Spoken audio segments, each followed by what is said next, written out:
and Global News at 9. First, the headlines. High Court affirms Amewule 26 others as PDP members. Army thwarts kidnap attempt to rescue victims in Delta State. Reps seek 6-year rotation for president among zones. And NPCL denies alleged inflated fuel subsidy payments. Aircraft carrying Malawi's vice president, others disappear from radar. Very dark man regains freedom over alleged cyberbullying.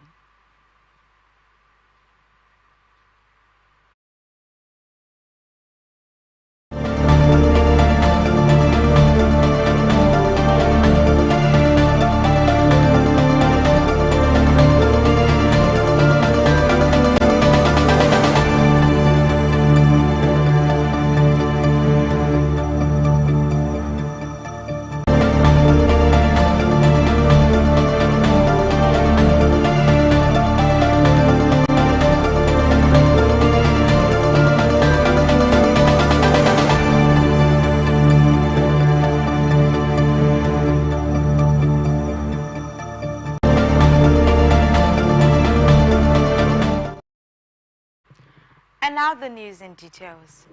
Rivers State High Court sitting in Port Harcourt has affirmed that Martin Amewule and the 26 other members of the Rivers State House of Assembly are still members of the People's Democratic Party (PDP). Delivering judgment in Port Harcourt earlier on Monday, Justice Okobule Basam of the Rivers State High Court held that the claimants failed to prove that Amewule and 26 other lawmakers had defected to the All Progressives Congress. Justice Basam further held that membership of a party is only proven by being listed on the party's register or by membership card, adding that television ceremonies or verbal statements were not enough to show the same. ATN recalls that the PDP had filed a motion to be joined in the case and was added as the fourth defendant.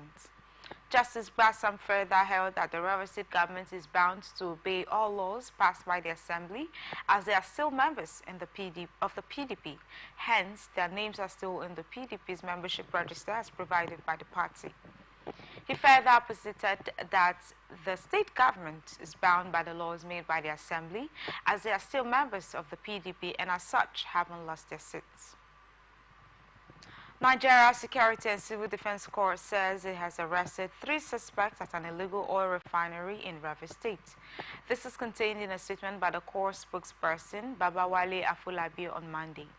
Afolabi said that the illegal bunkering activities site was located at Nembe Odagwa Creek in Iche local government area of the state. He explained that a large dugout reservoir constructed and padded with tarpaulin, which could contain 100,000 liters of illegally refined crude oil, was uncovered at the site. He also said that the alleged suspects were currently assisting with all necessary information and will be charged in court after a thorough investigation.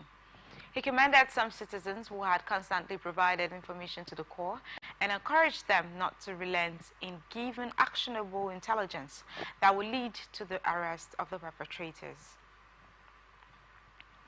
Government of Cross River State has announced that it will deal with any person or group of persons who stand as a clog in the wheel of progress and the management of cocoa estates in the state henceforth.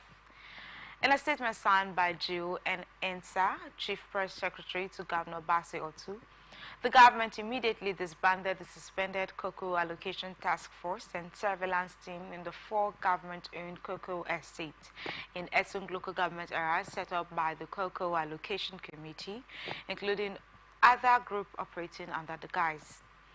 ATN gathered that over 1,300 plot allottees had sued the disbanded Cocoa Allocation Task Force team in court for illegally evicting them over 2 months ago. The allottees had claimed that the state government used their money to clear 16 years of debts. The court had, however, asked the allottees to stay pending the determination of the matter. The next hearing will be on 20th of June.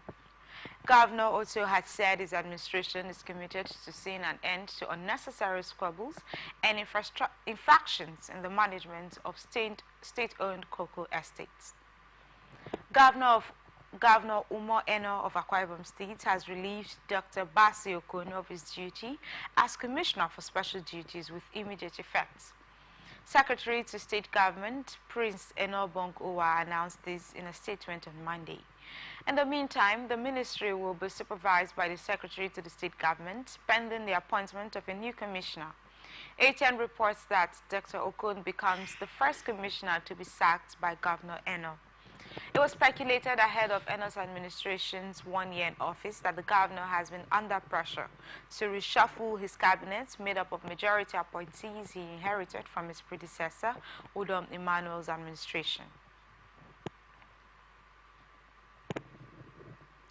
Gallant men of the Nigerian Army on surveillance patrol foiled a kidnap attempt by gunmen suspected to be kidnappers in Oviri Ogo community in Ugeli North local government area of Delta State. The troop also rescued passengers flying the Ugeli axis of the east-west route from Fulani herdsmen kidnapping attempts. ATN gathered that unidentified suspected kidnappers weekend through one of their victims to his newly completed building along His Royal Majesty Igere III Road in Oviriogo community, but unfortunately they met his absence. But they went away with a yet-to-be-identified person before the arrival of the Nigerian Army that mounted surveillance on this vicinity. Though the report was sketchy, a source in the community disclosed that at about 8 p.m. of that fateful day, the kidnappers, shooting sporadically, stormed the house of their victim. In a related development, the Nigerian Army rescued passengers from the hands of their suspected kidnappers after a gun duel lasted almost an hour between both parties. One of the rescued victims who identified himself as Comrade Ekiyo Andrew said they were kidnapped along Ugeli Patani Road and that some of the passengers were butchered. Governor Alex Oti of Abia State has visited the mother of CPL Lucky Ikechukwu Ikpeama, one of the soldiers killed by unidentified gunmen at Obikabia Junction, Obingwa local government area of Abia State. The late Ikpeama was an indigene of Mvosi village in Isialangwa South local government area, where the governor also hails from. The deceased left a young wife and a 4-month-old baby. Oti during the visit commiserated with the family of the late soldier, particularly the aged mother who was in tears over the loss of her son. He also reiterated his promise that the state government would take up the responsibility of training the children of the slain soldiers on scholarship up to university level. The family of the slain army officer informed the governor that Thursday, June 13, 2024, had been slated for the soldiers' burial. They said they had applied and received approval from the army authorities to bury the corpse. Analysts have tasked the federal government on the need for regulatory policies to help checkmate the activities of herders across the country. Speaking on Atlantic Television Blowout, a social-political analyst, John Idumange, said that this is an unlawful situation for farmers when their farmlands and crops are being invaded by herdsmen. To earn a living, it should be a legitimate business. But when cattle rearers go haywire, killing people, then they allowing cattle to destroy crops and economic crops and so on. This is one of the reasons the crisis in the Middle Belt can hardly be curtailed, where farmers spend their resources to farm, and just as we are nearing harvest period, you see a group of herdsmen invading those farms, eating up all the crops, and leading to hunger, starvation, famine, deprivation. So government should make a policy. I think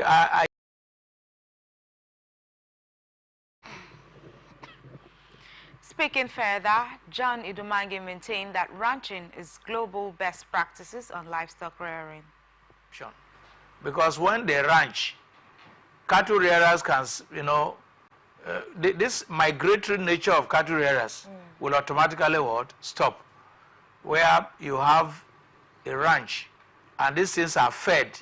If in the advanced countries in Canada, USA, and the UK, you now see robots feeding cows. I don't know if you have seen it. So through automation, human labor is reduced.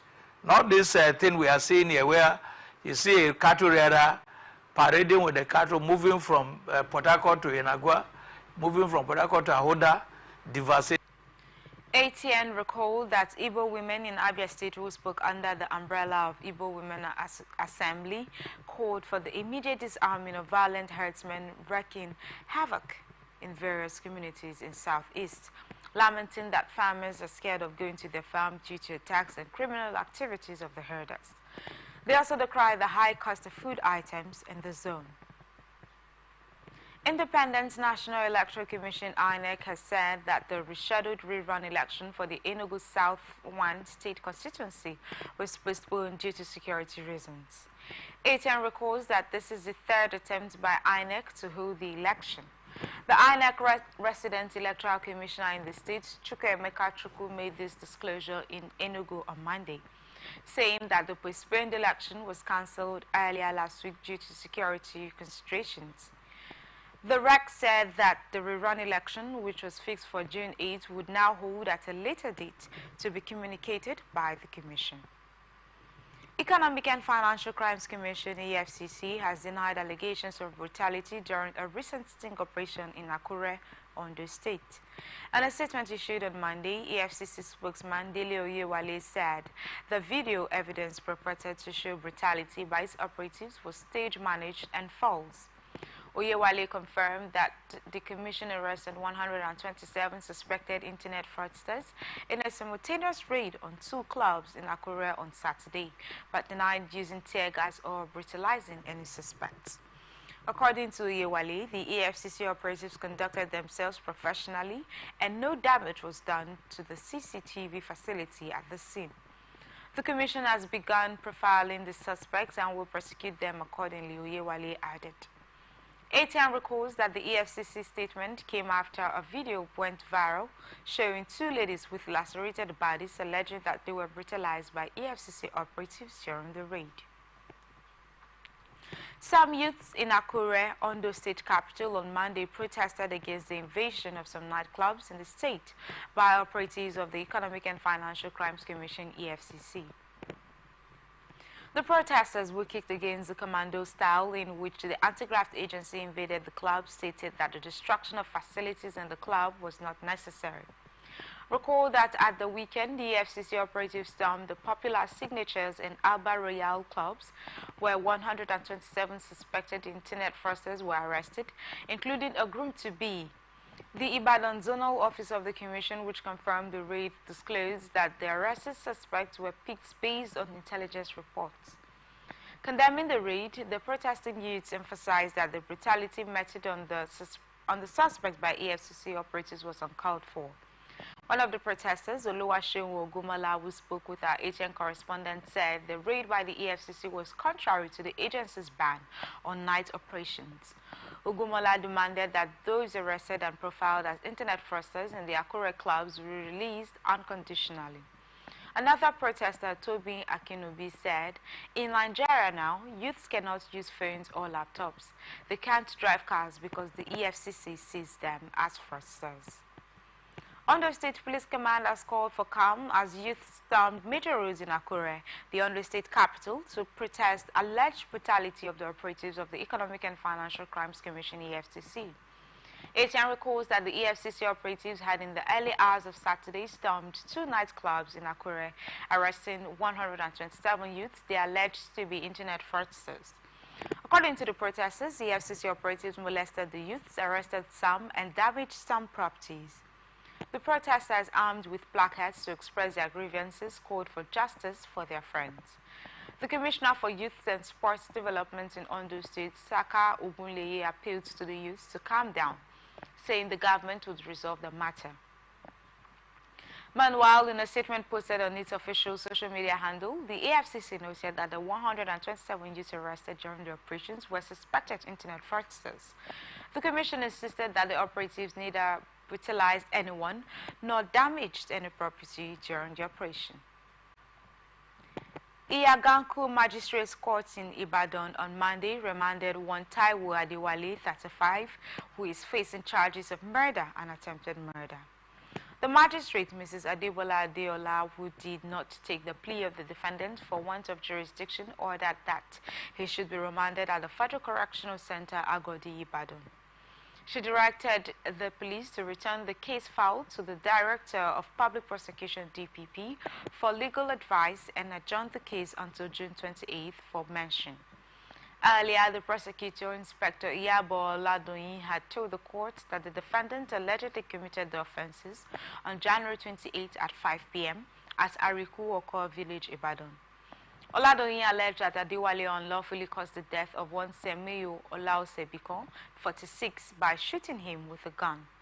She also alleged that Adewale unlawfully attempted to murder one Soliu Jimo and Ibrahim Adebayo by shooting at them. Oladoyin said the offences contravene sections 324 and 319 of the criminal laws of Oyo 2000. Former Governor of Ekiti State, Ayodele Fayose, on Monday dismissed insinuations that he had dumped the opposition People's Democratic Party for the governing All Progressives Congress. Fayose, who said he would never join APC, appealed to PDP members to stop maligning his character and person and cautioned them against politics of bitterness. The former governor, who spoke in Ado-Ekiti, in Ekiti State capital, while addressing his supporters, urged party members to close ranks, embrace peace, and discourage divisions and factions among them in a bid to defeat APC in the next governorship election in the state. He also called on members of the party to shun playing politics of bitterness so that PDP will win the forthcoming gubernatorial election in the state. While harping on the need for party members to eschew politics of bitterness, Fayose said he feels satisfied with the works that Governor Oyebanji have done so far in the state. ATM recalled that the leadership crisis which has plagued PDP in Ekiti State for some years saw it divided along the lines of Fayose and Olujimi. Consequently, there have been insinuations recently that Fayose, in view of his closeness to Oyebanji of the APC, has dumped the PDP and has been given an appointment by the governor. Ogun State Governor Dapo Abiodun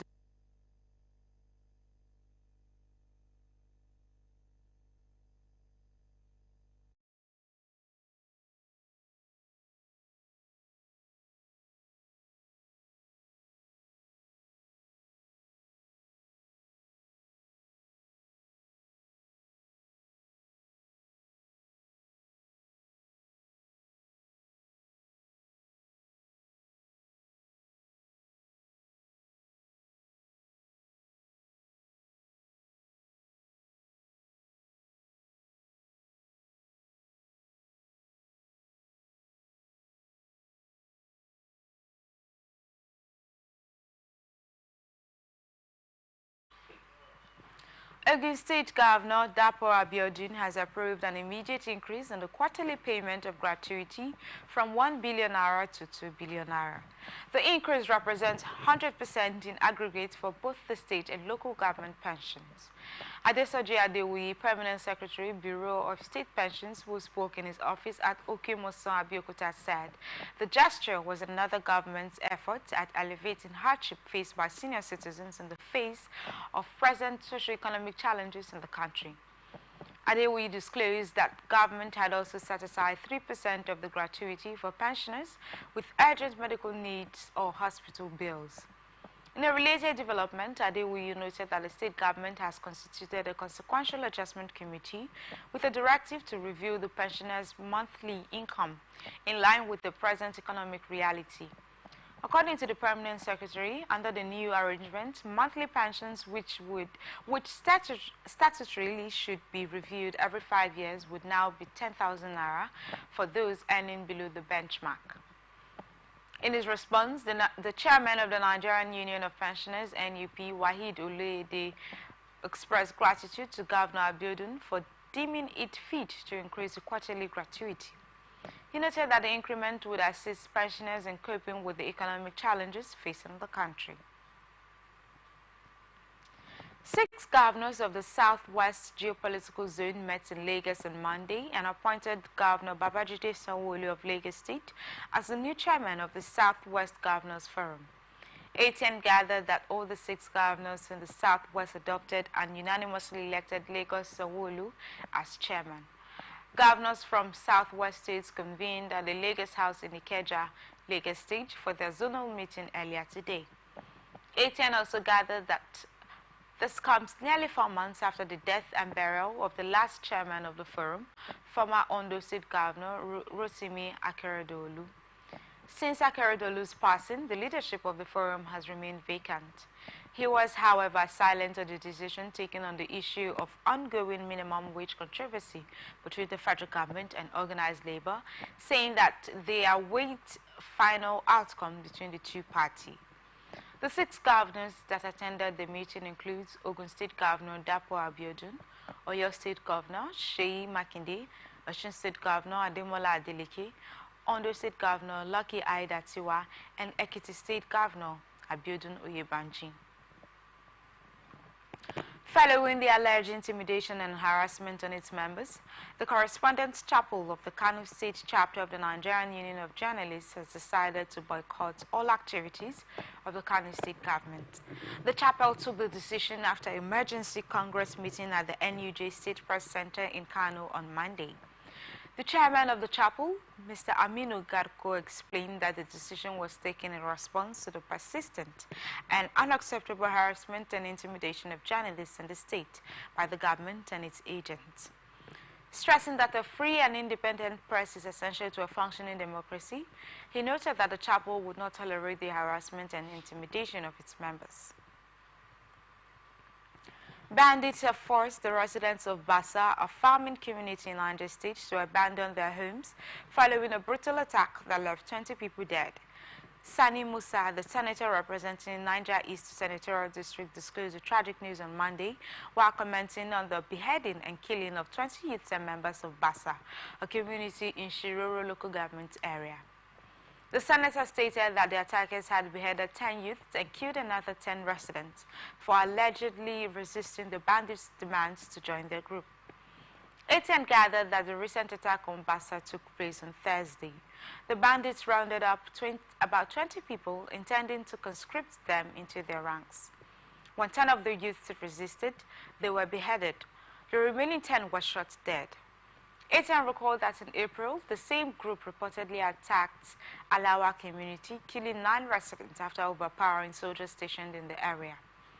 Efforts to obtain a comment from the state police spokesperson Wasiu Abiodun was unsuccessful at the time of reporting.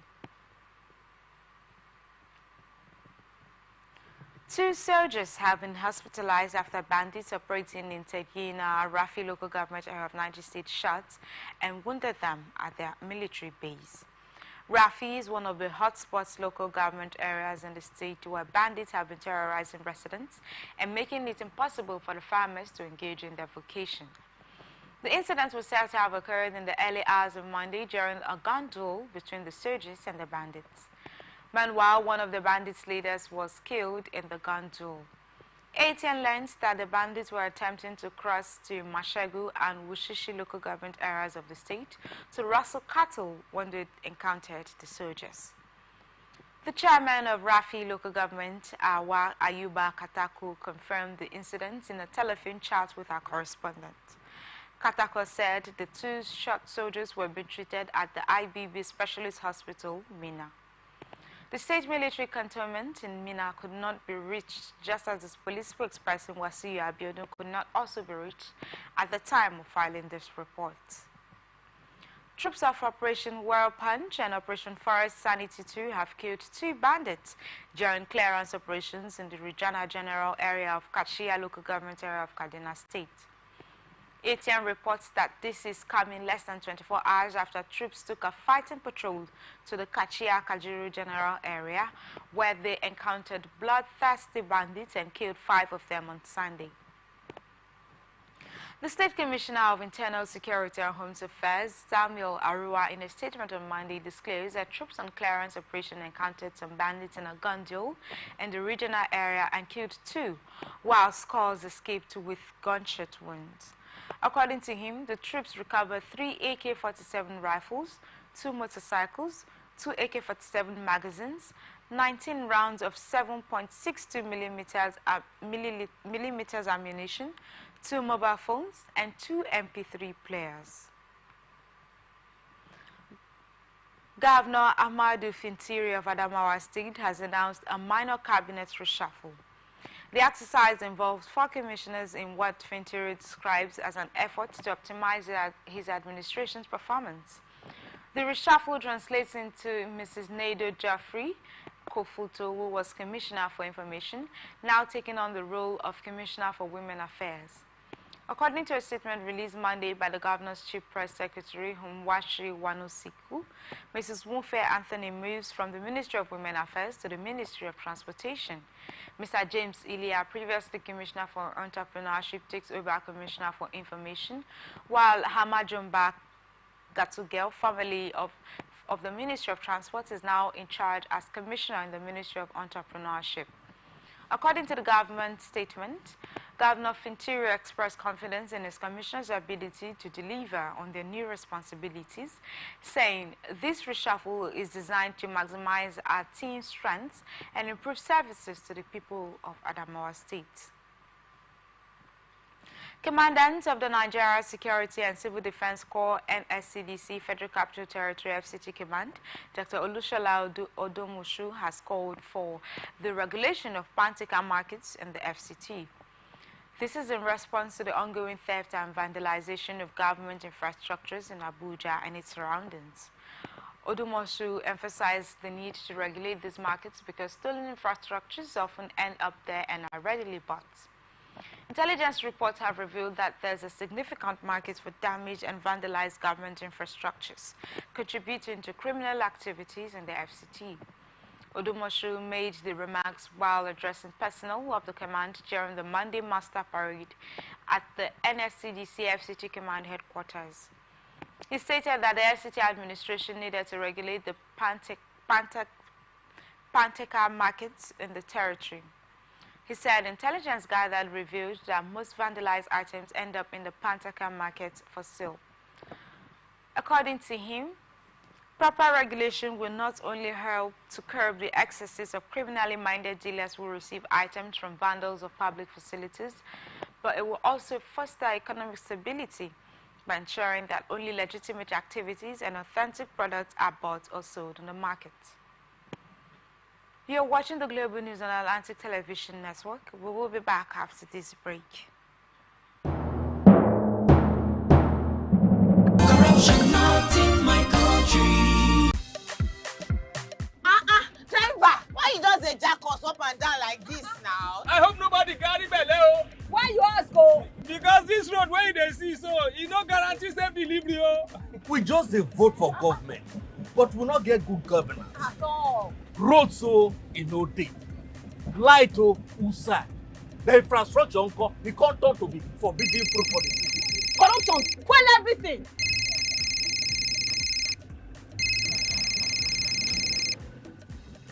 Hello? Hello, madam.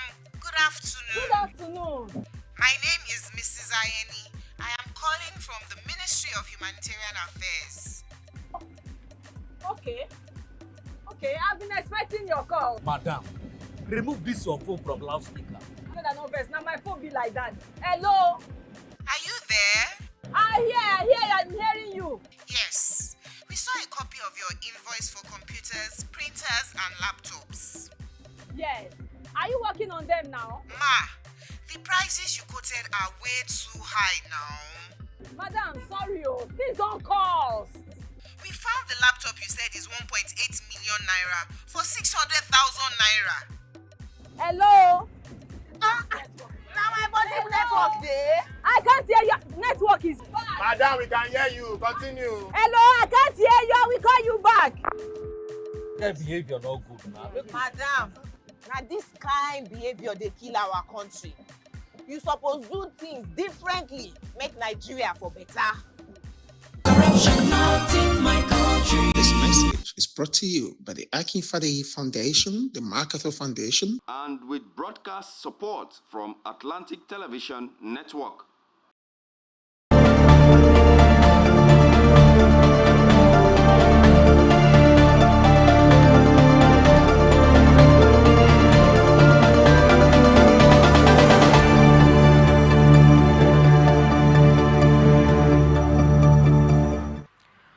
Welcome back. This is the Global News on Atlantic Television Network. Now to the rest of our stories.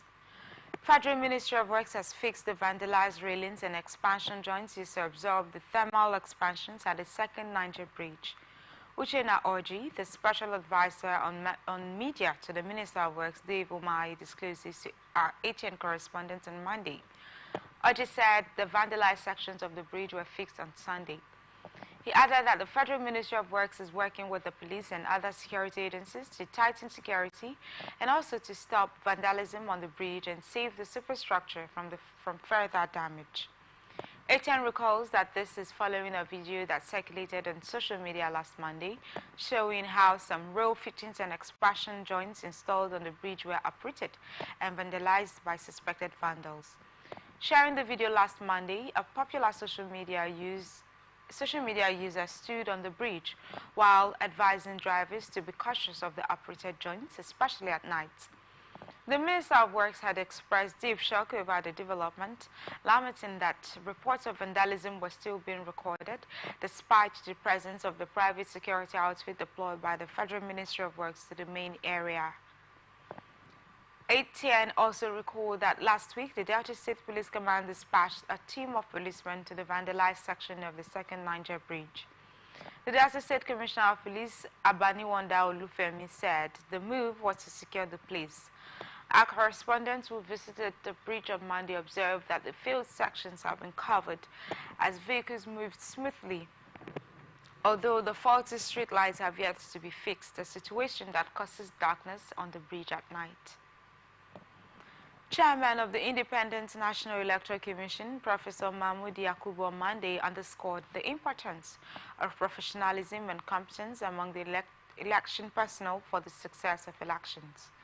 Yakubu conveyed this in an address honoring the former Director General of the Electoral Institute, the late Professor Abubakar Momo, in Abuja ahead of the Edo and Ondo off-cycle governorship elections scheduled for September 21 and November 16, 2024, respectively. The focal point of this year's lecture was the 2024 off-cycle elections, achieving professionalism among election personnel through effective training in preparation for Edo and Ondo state governorship elections. Yakubu, represented by the chairman of the Board of Electoral Institute, Professor Abdullahi Zuru, highlighted the necessity for election personnel to be knowledgeable, skilled, and equipped to handle the complexities of the electoral process. He stressed that effective training was crucial in fostering a high level of professionalism among election officials.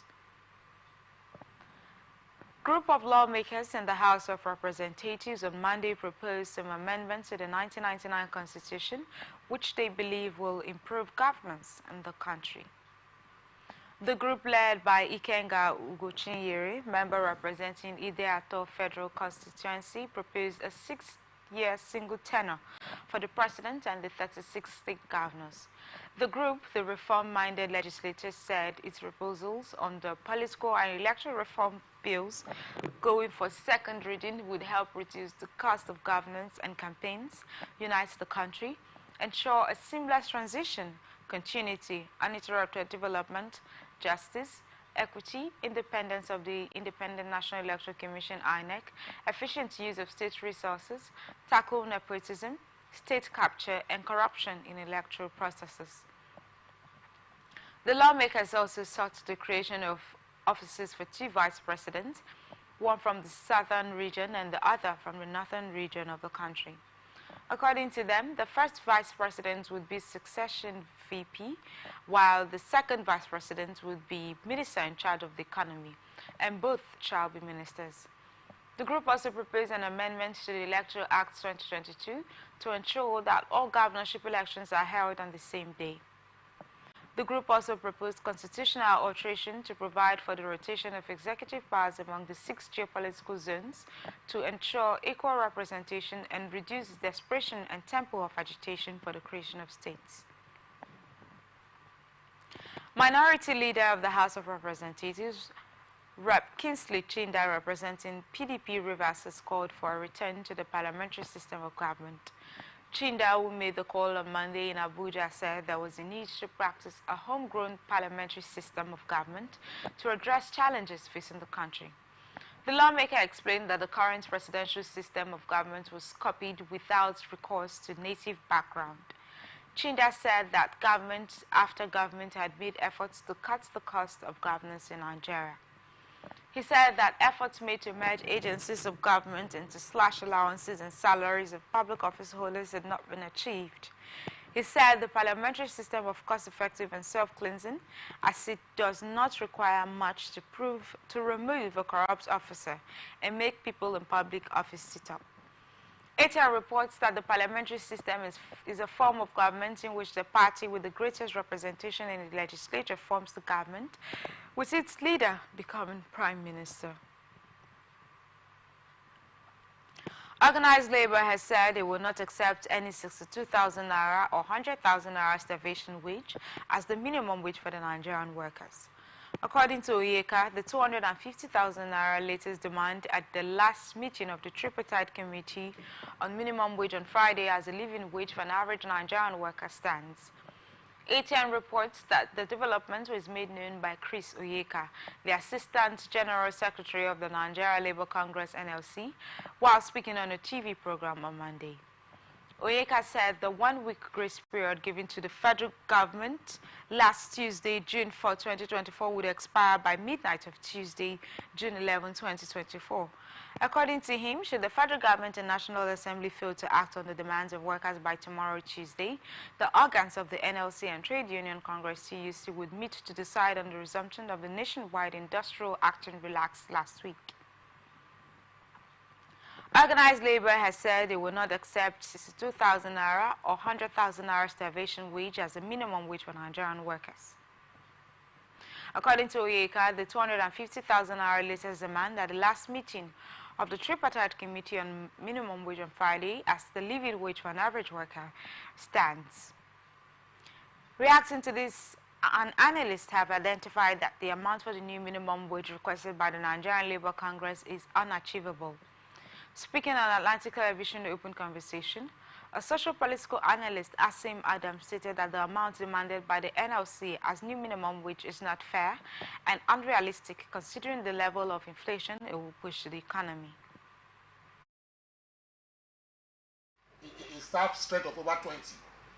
And me, being a PhD holder doctor who has been receiving 450,000 naira per month as my basic. Then when you add my allowances for housing, etc., now goes to 520,000. Then the gate man and the law people who were receiving 30,000 naira before, you now bring their salary apart to my 450 because my own is above the minimum wage or whatever. It means that I'll be receiving almost equivalent with all of us will be receiving almost the same thing. Now what happens? Once that happens, the MD of my company will be in trouble because I'll be asking for salary increase. You understand the point? I'll be asking for salary increase to push up because you cannot tell me that we've always paid so much in Nigeria, then the same person under me will be earning the same with me. It's not even possible. You have to push up for salary increase. And once you ask for salary increase, it means that the company will now look at people twice.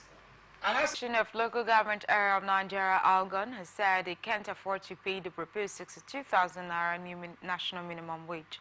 Algon blamed its inability to pay on the mega allocation from the Federation account and other responsibilities. Aminu Muazu Maifata, the national president of Algon, disclosed this on Monday while addressing journalists in Lafia, Nasarawa State. Muazu Maifata said all the local councils in the country received a little over 18% of the monthly allocation from the Federation account. The Nigerian government had proposed 62,000 naira against the 250,000 naira being demanded by the organized labor's new national minimum wage. Reacting, the Algon national president said, apart from paying wages, they still have other responsibilities such as providing affordable health care, education, security, traditional institutions, rural roads, and youth and women empowerment, among others, to contend with. Nigeria Labour Congress has ruled out strike action scheduled for tomorrow, Tuesday, to demand a new national minimum wage.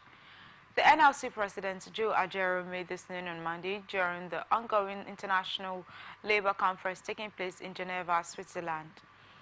According to our ATN correspondent, Ajero said organized labour cannot embark on strike tomorrow because the figures presented by the Tripartite Committee on Minimum Wage are with President Bola Tinubu. He clarified that the submission of 62,000 naira as proposed by the government and the organized employers body with labor proposing 250,000 naira does not translate to labor accepting 62,000 naira as a new minimum wage. The NLC president also berated the government of the governors of the 36 states under the umbrella body of the Nigerian Governors Forum for rejecting the 62,000 naira. Now business news. Nigerian National Petroleum Company Limited has refuted media reports alleging that it inflated the fuel subsidy payment by 3.3 trillion naira. A report claimed that a forensic audit conducted by a global accounting firm, KPMG, had uncovered a significant discrepancy in the fuel subsidy claims made by the National Oil Company. According to a report by Eyewitness Live, the audit revealed that NNPCL inflated its fuel subsidy claims by a staggering 3.3 trillion naira. The audit, which will cover 2015 to 2021, aims to verify the authenticity of the subsidy claims. The report comes several months after the NNPCL's group CEO, Mele Kyari, claimed that the federal government still owed NNPCL 2.8 trillion naira for petrol subsidy payments, which the company had covered from its cash flow. However, in a statement on Monday by its Chief Corporate Communications Officer, Olufemi Soneye, the NNPC said it has never inflated its subsidy claims with the federal government. The National Oil Company said all its previous subsidy claims are verifiable, saying that all relevant records and documents have been sent to relevant authorities and agencies for audit. Currency's value in circulation has risen to 3.97 trillion naira at the end of May, representing an all-time high and as 1.07% increase over the previous month. The data released on the Central Bank of Nigeria website on Sunday indicated that the currency in circulation has been rising consistently over the months from 3.92 trillion naira in April to 3.86 trillion naira in March. The currency in circulation has been increasing month on month despite the CBN monetary policy tightening, which has seen the benchmark interest rate set at 26.65%. Currency in circulation represents banknotes and coins that have been produced and issued for use in the economy. According to CBN, currency in circulation at 3.87 trillion naira in March represented about 4.76% month-on-month increase from 3.69 trillion naira in February 2024. Meanwhile, currency outside banks also increased progressively during the first quarter, growing from 3.28 trillion naira in January to 3.41 trillion naira and 3.63 trillion naira in February and March respectively. The data revealed that over 90% of currency in circulation is held outside of the banking system, indicating Nigerians are holding more cash. Refined petroleum products and agricultural food imports constituted the major items imported by Nigerians into the country in the first quarter of 2024, the National Bureau of Statistics has stated in a new report. This was as total imports for the first quarter of 2024 stood at 12.64 trillion naira, representing a 39.65% increase from 9.05 trillion naira in the fourth quarter of 2023 and 95.53% rise from 6.47 trillion naira in the first quarter of 2023. While the import of raw materials by manufacturers gulped 1.5 trillion naira, citizens spent 922.54 billion naira to bring in agricultural goods, the NBS in its foreign trade statistics disclosed on Monday. The NBS said China was Nigeria's top trading partner on the import side, contributing 23.18% to the total import. Other significant import partners include India, 8.46%, the United States, 7.98%, Belgium, 7.56%, and the Netherlands, 4.68%. ATN gathered that the agricultural goods imported were valued at 920.54 billion naira, reflecting a 29.45% increase compared to 711.14 billion naira in the fourth quarter of 2023, and a 95.28% rise compared to 471.39 billion naira in the first quarter of 2023. Similarly, raw material imports by manufacturers stood at 1.47 trillion naira, a 51.78% increase from 966.80 billion naira in the fourth quarter 2023, and 164.18% rise from 555.47 billion naira in the first quarter of 2023. Up next is international tidbits. Malawi government has confirmed that an aeroplane carrying its Vice President Saulos Chilima and 9 others is missing. The government made this known in a statement issued by its secretary, Colin Zamba, on Monday. It said all efforts by aviation authorities to make contact with the aircraft since it went off radar have failed. ATN gathered that Saulos Klaus Chilama and 9 others failed to make its scheduled landing at Mzuzu International Airport at 10:02. Meanwhile, the commander of the Malawi Defense Force, General Valentino Fury, has since informed His Excellency Dr. Lazarus McCarthy Chakwera of the incident, and the president has since cancelled his scheduled departure for the Bahamas and ordered all regional national agencies to conduct an immediate search and rescue operation to locate the whereabouts of the aircraft. Devastating car bombing attack on Monday, June 10, 2024, claimed the lives of 7 Pakistani soldiers in the northwest region of the country. The incident occurred in the Laki Mawat district of Khyber Pakhtunkhwa province, a notorious hotbed of Islamic militant groups, including Pakistani Taliban and the local chapter of the Islamic State. According to the military, the soldiers were traveling in a vehicle when it was struck by an improvised explosive device, IED. The blast completely destroyed the vehicle, and reports suggest that the soldiers also came under fire after the explosion. A senior police officer stationed in Laki Mawat, speaking on condition of anonymity, confirmed the incident and noted that the district is one of the most affected by terrorism in Khyber Pakhtunkhwa. The officer also expressed concerns about the increasing number of attacks in the region. The Pakistani Taliban, also known as Tariq-e-Taliban Pakistan, TTP, is the most active militant group in the area and has been responsible for numerous attacks on security forces. Although no group has claimed responsibility for Sunday's attack, the TTP is suspected to be involved. ATN reports that the incident is the latest in a surge of attacks in Pakistan since the Taliban returned to power in neighboring Afghanistan in August 2021. Last year, Pakistan recorded 29 suicide attacks, the highest number since 2014, resulting in 329 deaths. The attacks have been blamed on militant groups sheltering in Afghanistan, which the Taliban government has denied. Russia is allegedly sending thousands of migrants and foreign students to fight alongside its troops in the war against Ukraine for visa renewal, reports Bloomberg. According to the business news platform, the assessment was done by some European officials who allege that the Kremlin is doing so to add extra manpower using the tactics first deployed by the Wagner mercenary group. The report added that Russia has been threatening not to extend the visas of African students and young workers unless they agree to join the military, according to officials familiar with the matter. Moscow has also been enlisting convicts from its prisons, while some Africans in Russia on work visas have been detained and forced to decide between deportation or fighting, one European official said.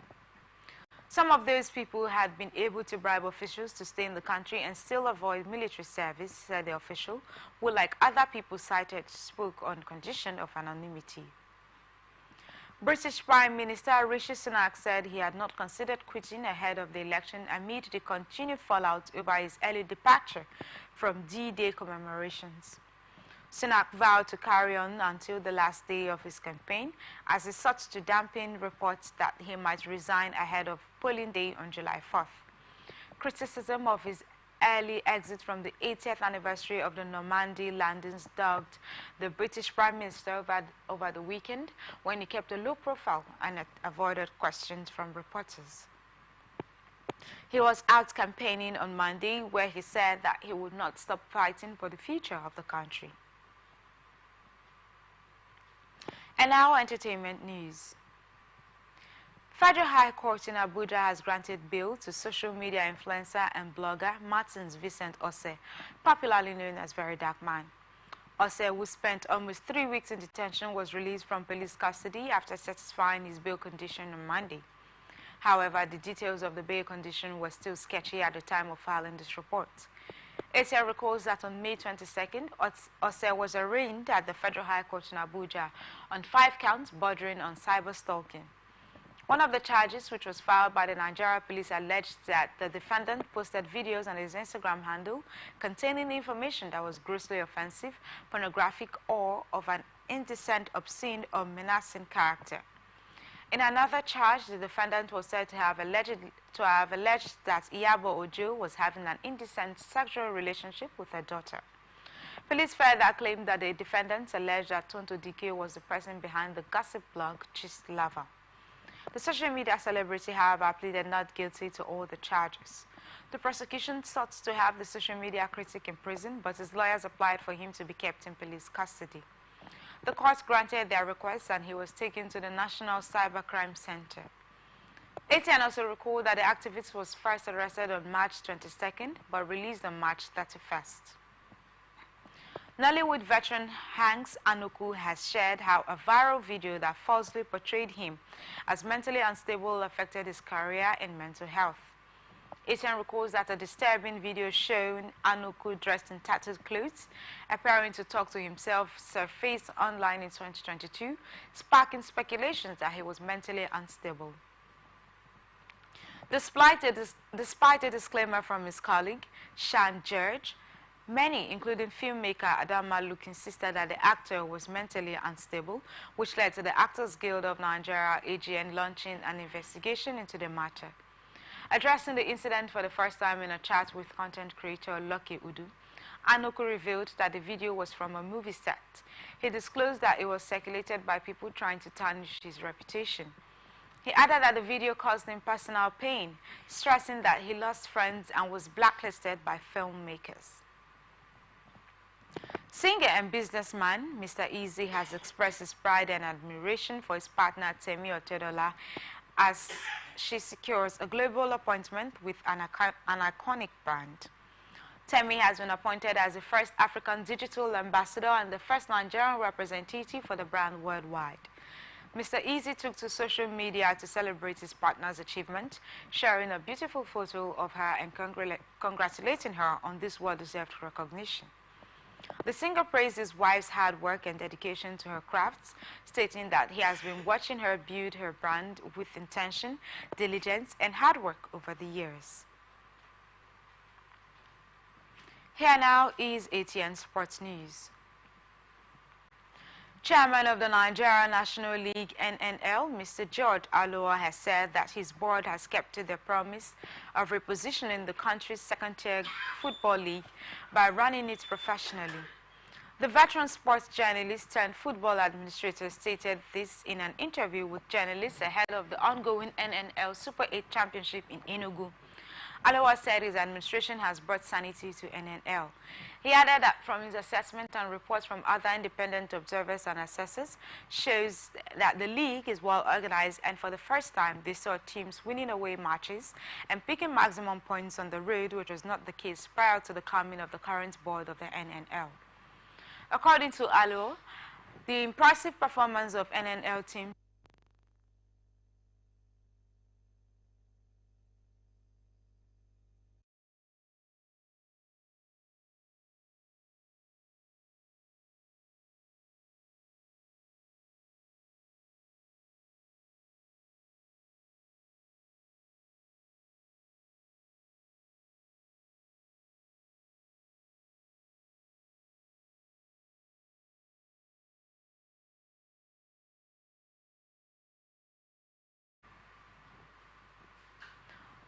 According to Alor, the impressive performance of NNL's teams in this year's President Federation Cup, where 5 of the teams made it to the last 8, and 2, Kebbi United and El Kanemi Warriors of Maiduguri are in the semi-finals of the competition, was a proof of how transformed and improved the clubs in Nigeria's second football league have become within 1 season of his leadership.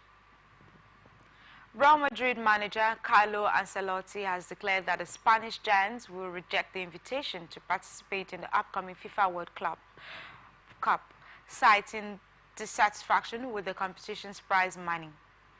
Speaking to Italian newspaper Giornale, Ancelotti did not mince words, stating Real Madrid will not go to FIFA World Club. We will reject the invitation like other clubs. The Italian tactician further explained the club's stance, revealing the stark financial disparity between the tournament's prize money and the revenue generated by a single Real Madrid match. It's gathered that the FIFA Club World Cup is an annual international club football competition organized by FIFA, the sport's global governing body. It features the champions from each of the 6 continental federations, UEFA, CONMEBOL, CONCACAF, AFC, CAF and OFC, along with the host nation's domestic league champions. The tournament follows a straight knockout format over 2 weeks, with the champions from Oceania facing the host nation's champions in a playoff. The winners join the champions from Asia, Africa, and North America in the quarter-finals. The European and South American champions enter at the semi-final stage. Real Madrid holds the record for most titles with 5 wins. Spanish clubs have been the most successful with 8 titles, while English clubs have won the tournament 4 times. The current champions are Manchester City, who defeated Fluminense 4-0 in the 2023 final. As the UEFA Euro 2024 tournament approaches, anticipation is building for the football showpiece set to take place in Germany from June 14 to July 14, 2024. However, while the competition promises to showcase Europe's best talents, several high-profile players will be notable absentees due to many factors, ranging from being dropped by their coaches to their nations failing to qualify. Leading the list of star players who will miss out on Euro 2024 is Norwegian sensation Erling Haaland, one of the most prolific strikers in world football. Haaland's absence alongside compatriot Martin Odegaard will undoubtedly disappoint fans eagerly waiting their potential impact on the grand stage. England, despite their rich talent pool, will be without the services of Marcus Rashford, Jack Grealish, Reece James,